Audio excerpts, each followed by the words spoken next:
Come on up. They're all sitting down. I bet that was fun. Wait. They were like, oh!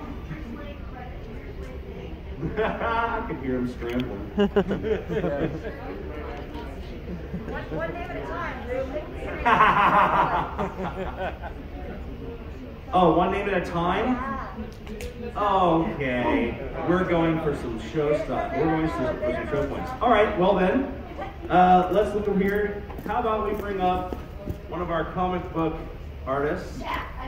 We got, this guy's been around for a while. His artist legend, Tony Fleeks. Woo! Yay! Woo!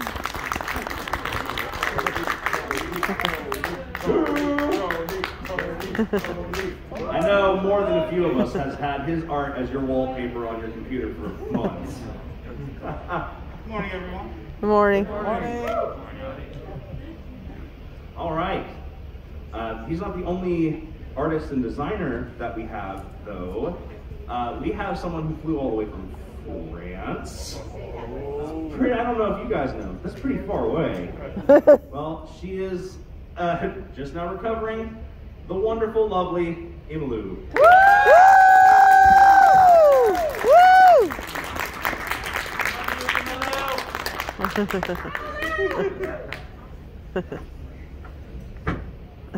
Excellent. I love having comic book artists and I love having designers over here because, like, everybody gets to see the voice actors all the time, but I mean, we need these guys to be seen a little bit more. All right. Speaking of being seen, we have kind of a combo package that we're going to bring up next. We have a voice of who's evolved throughout the entire show. You can actually tell when they started developing, and now their voice is legend. You hear it in just about every QnA Crusaders episode. We have Claire Corlett. Woo! And Woo! musician Gabriel Brown. Woo! Yay!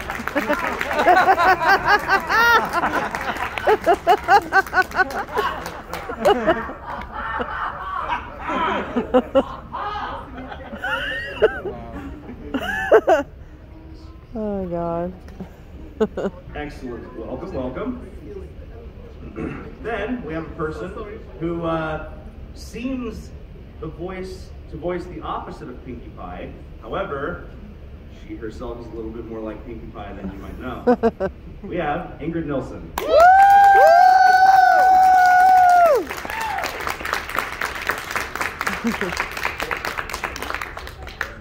Last but not least, I figured I would put her with her balloons. As you can see, are on that side of the table.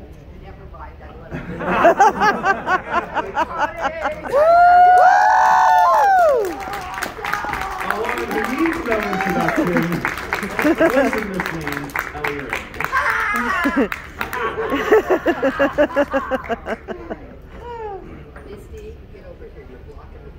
All right, everyone. Now that we're here, I have a fairly sizable stack of questions. I'm going to start with a rather simple one, and because it's going to tell us whether or not you watched the show. Oh no! Who is your favorite background pony? Which background pony? We'll start with Tony. We'll go down the road.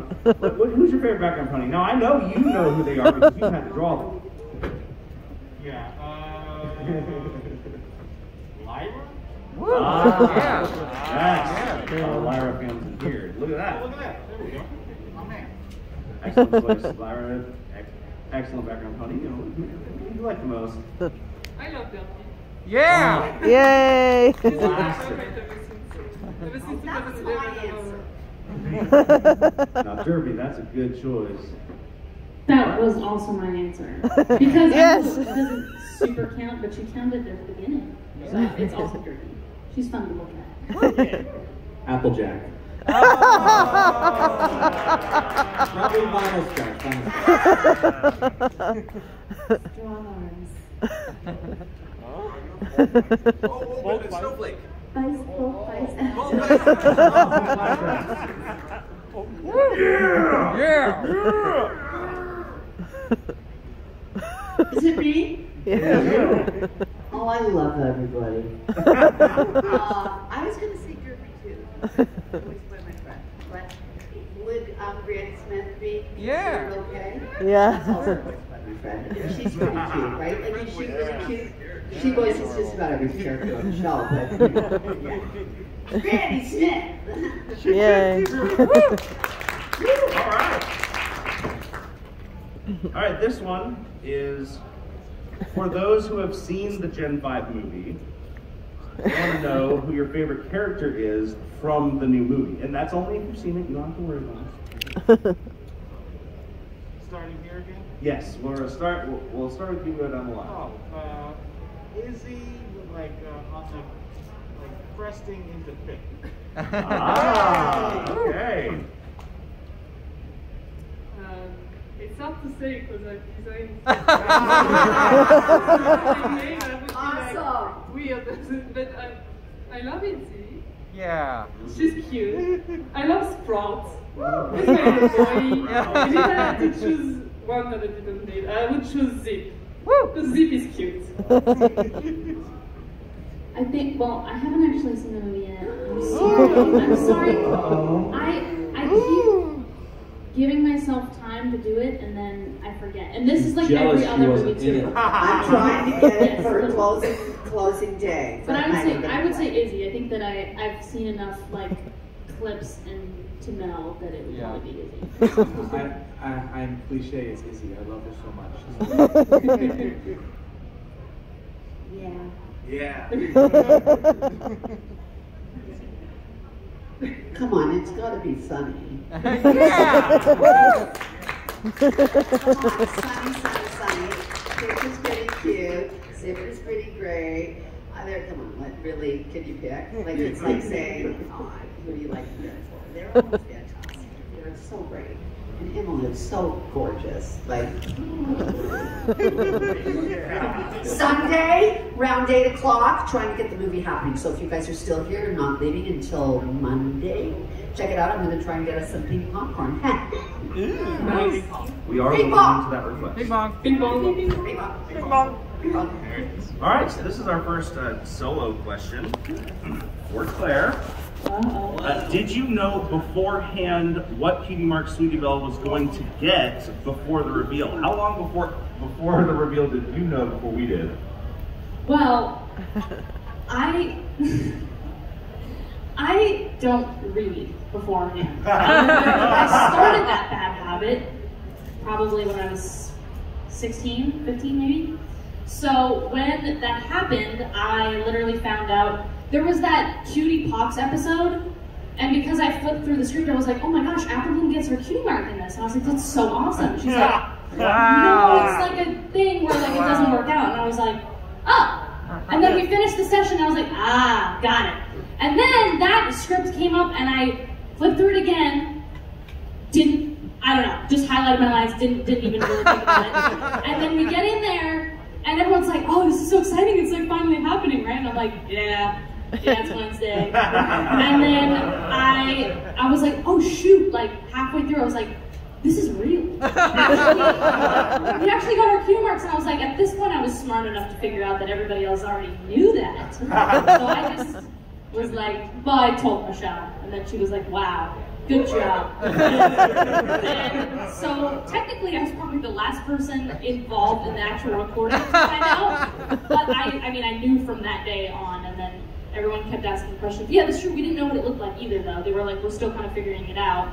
And we just kind of talked about it. But we did know that they would all look alike, and they would all, you know, there would be a similarity between all of them, and then have like an individual, which we thought would be like an apple and a music note and a whatever. Is it a lightning bolt in there? Yes. Okay, yeah. Like something to do with flying. So, yeah, I knew last, but I also knew before all of you. So, but yeah, people were asking questions, and I was like, oh, they're gonna find out soon. So I lied to a lot of you that I didn't know. Sorry, but I had to. It's like Christmas. You can't tell what gifts. It counts. Excellent, excellent. All right. You know that was the last episode that Amy Kenny Rogers wrote too. Was the Crusaders Last Mark? Yeah. All right. This one's a solo question for Ellie. What? Yes.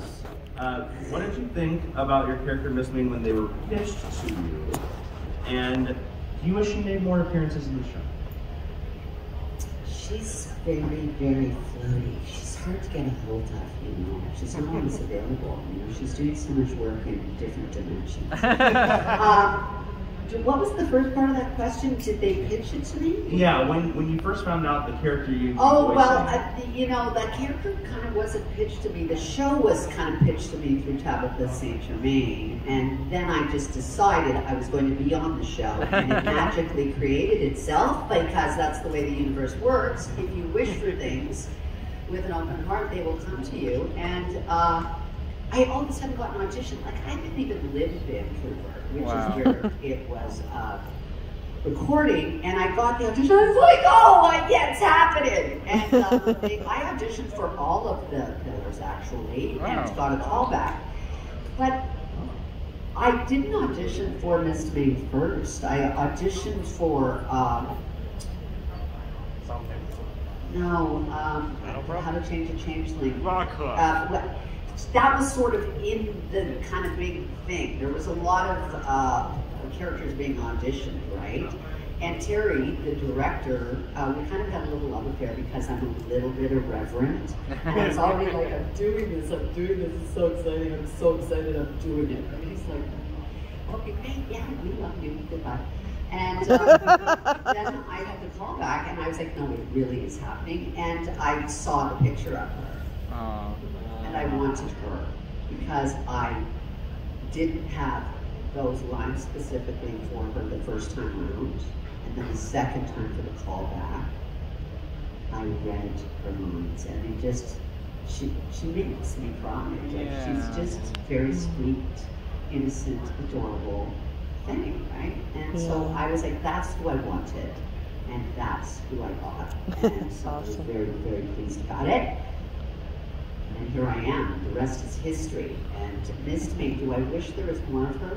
I believe she's the princess of the pillar, which is why pillars, because that's why her name floats, but they didn't ever get into that before. But I really was like, why is her name floating like the princesses? I ask you guys, what do you think? I think there's a way bigger story there that might come out. Why did I say it? I don't know what I'm saying. I don't know what I'm saying. You're nothing for me. Right? Like, I think there's a bigger story that'll come back in the big retelling of everything in the future, if you know what I'm saying. Ta-da! Yay! You know, get ready for something.